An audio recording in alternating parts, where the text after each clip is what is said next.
Vamos entrar um pouquinho no Brasileirão?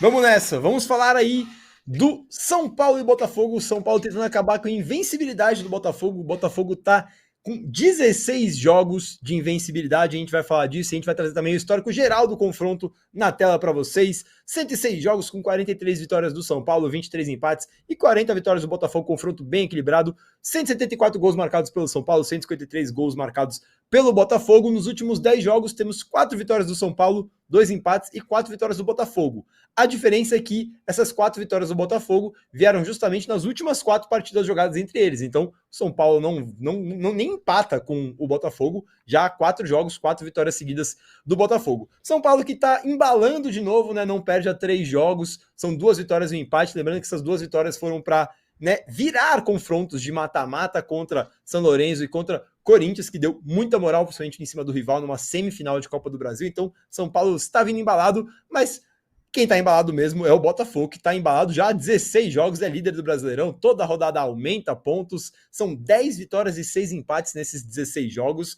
Bem complicado essa tarefa do São Paulo. São Paulo que no Brasileirão não vence há 4 rodadas, são 2 empates e 2 derrotas.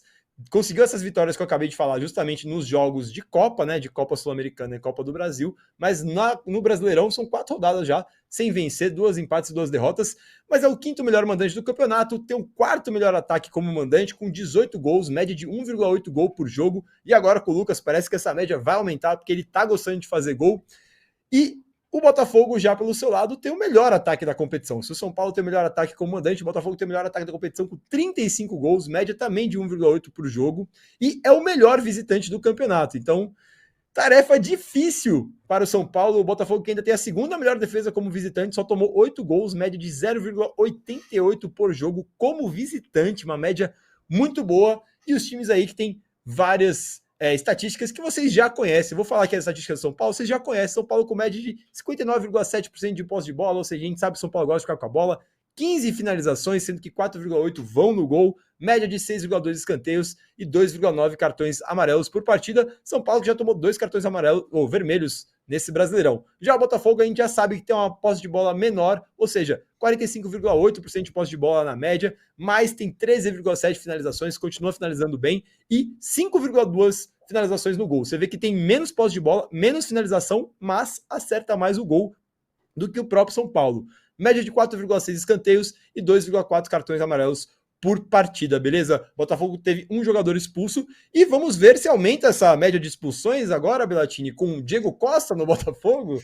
Será que eu posso falar que essa média de cartões e de expulsões podem aumentar? Diego Costa, que eu achei que foi uma excelente saída, né? Eu tinha viajado, falado de jogo, que eu não conseguia pensar em outro cara que estava sem contrato. Eu não lembrava do Diego Costa, que é um jogador que se encaixa naquilo que a gente estava falando semana passada, né? De um jogador alto, centroavante, que segura, fazedor de gol.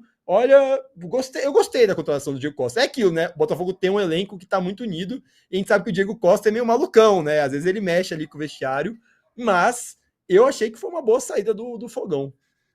Eu gostei também, mas o Diego Costa ele faz questão de ficar escondidinho ali, ó, porque ele não quer jogar um campeonato inteiro, não. É só voltar aí no segundo turno. Foi assim no Atlético Mineiro e tá sendo assim. Ele chega lá e assina com o time que tá na frente no brasileiro. E ele pode ser agora bicampeão brasileiro, jogando pouquíssimo, jogando um campeonato, pode ser o bicampeão. Esse jogo, para mim, é o mais interessante do final de semana. Eu gosto bastante dessa partida. Até engraçado abrir, né, o campeonato, a rodada com esse jogo, sábado, 4 da tarde, porque é uma partidaça. Eu acho que o São Paulo vai estar empolgado, embalado, tirou a invencibilidade do Corinthians e vai querer tirar do Botafogo também. Perdeu o primeiro jogo lá no Rio de Janeiro, vem empolgado, vem num clima, um namoro, uma lua de mel com a torcida tremenda. Então eu espero um bom público de novo no Morumbi, até para comemorar o que aconteceu na semana, continuam as comemorações, e a expectativa é um jogaço mesmo. Eu acho que o Lucas faz bastante diferença nesse time. Vou falar uma coisa para você até, viu, Faraó?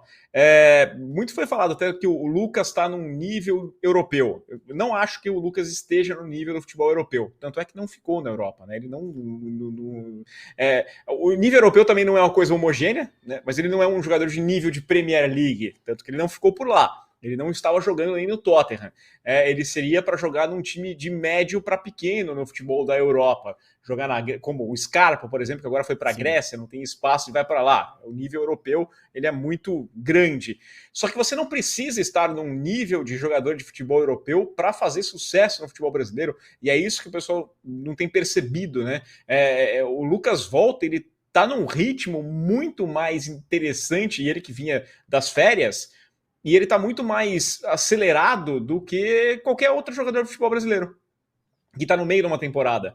Mostra essa diferença. Eu acho que essa é a questão do Lucas. Talvez ele não tenha mais mercado num grande time do futebol europeu e decidido jogar no São Paulo. É melhor estar lá. Não tá ganhando mal também no São Paulo, mas estar perto dos seus do que jogar num time médio para pequeno no futebol espanhol, por exemplo, ou até na própria Premier League. E ele vai fazer diferença, e ele vai se destacar. E é um jogador que, para mim, foi uma contratação perfeita do São Paulo, porque não é só que era na cara que ele ia decidir esse jogo contra o Corinthians, essa classificação contra o Corinthians. Ele era o diferencial para esse jogo. E queria lembrar você também, Farol, você não lembra das minhas vitórias? Cravei aqui que o São Paulo passava na Sul-Americana e passava também na Copa do Brasil.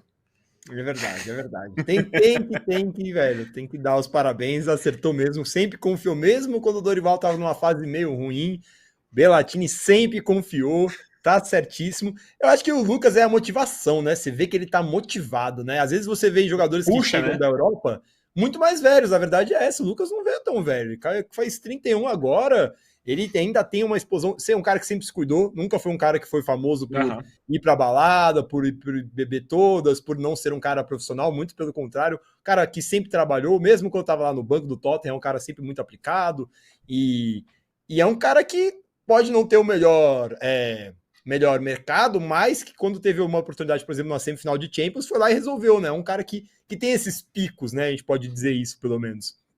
Eu acho que eu queria ter visto o Lucas na Europa mais tempo ainda, sinceramente. Eu acho que ele poderia ter tentado alguma coisa. Esse time do Tottenham também ninguém dá certo, tá bom? Essa Ponte Preta aí, todo perdão a Ponte Preta. Ponte Preta é muito maior que o Tottenham. Ponte Preta é muito maior que o Tottenham. É só uma questão de faltar título, né? Que a gente faz essa comparação. É meme, gente. É meme. Não me julguem. Mas aliás, como eu falei, Ponte Preta é muito maior que Tottenham. Eu acho que eu queria ter visto ele, sei lá, no futebol da Espanha, que tem mais espaço para jogar. Acho que ele poderia ter dado um caldinho num Sevilha da vida, num. Vai dizer que o Lamela joga mais que o Lucas? Eu não sei. Mas tinha. É questão de interesse, né? É questão de aparecer. Então, eu acho que se tivesse aparecido uma proposta de um Sevilha, de um time médio para grande na Europa, ele teria ficado. Né? Eu acho que até a demora que ele tem para acertar com o São Paulo é meio que esperando alguém. Aí quando ele percebe que não tem o mercado, que não está tendo interesse em nenhuma movimentação, ele fala, para ir para um time pequeno, ou como foi o caso do Scarpa, né? Convenhamos. O Scarpa poderia ter voltado para o Palmeiras, muitos falou até nessa história dele poder voltar para o Palmeiras. Flamengo, mas ele preferiu continuar na Europa. E continuar na Europa significa jogar no Olympiacos, que aí você está na Europa, ok, mas né, não é a mesma coisa. Tem até os comentários aqui, ó, o Renan falando, concordo, Lucas foi bem mediano na Europa, mesma coisa do Hulk. O Hulk ainda foi ídolo no Porto, né? Pelo menos uma torcida ali, né, um time campeão, um time com bastante destaque. Depois foi pro Zenit na época que a Rússia era a Arábia da época, né? Todo mundo começou a contratar todo mundo valendo uma baita grana. Inclusive, essa história do futebol árabe, eu sempre lembro essas coisas. A China já teve o seu grande campeonato, seu grande momento de contratar. A Rússia teve com o Anji, lembra do Anji Mahashmakala lá, que voava, muita grana, levando o Roberto Carlos e depois não deu certo.